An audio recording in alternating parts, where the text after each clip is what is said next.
Ucoceko yenye yezinto eziphambili kwidabi lokunqanda ukunwenwa kwentsholongwane yeCorona, kodwa iindawo ezixineneyo ezifana namatyotyombe kunye nezo zisemaphandleni zingasemngciphekweni ngenxa yococeko olungekho semgangathweni nokushokoxeka kwamanzi. Ilokishi yaseDiepsloot kumantla edolophu yaseRhawutini yenye yeendawo ezixineneyo nenemingeni emikhulu kakhulu eqobisaneni nale ntsholongwane.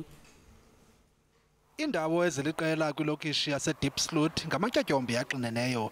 Abahlali bale ndawo abalali buthongo buhlayo besoyikisela ubomi babo kule ntsholongwane yeCorona, nanjengoko iintsapho ezili-10 ukuya kuma-20 zisebenzisa indlu yangasese enye nempompo enye.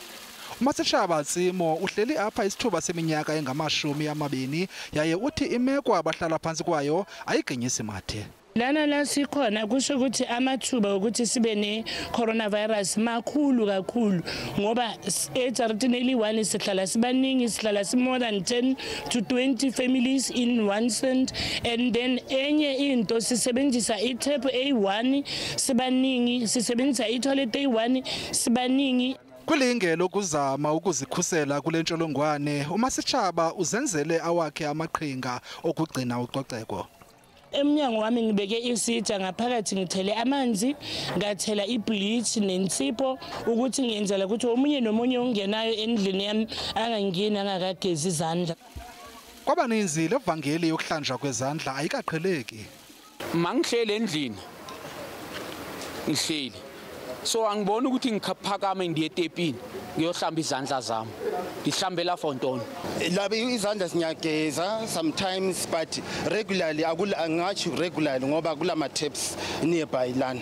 Mininzi ke imingeni kule lokishi kuba nelindle libaleka endleleni ngelixa nenkunkuma ithe saa ezitalatweni. Siyazi kodwa ukuthi imiphakathi yakithi njengaseDiepsloot indawo le ehlala abantu abaningi abaminyene, so siyaqhuquzela kodwa kulezo zimo lezo ukuthi mabazame ukuziwasha izandla.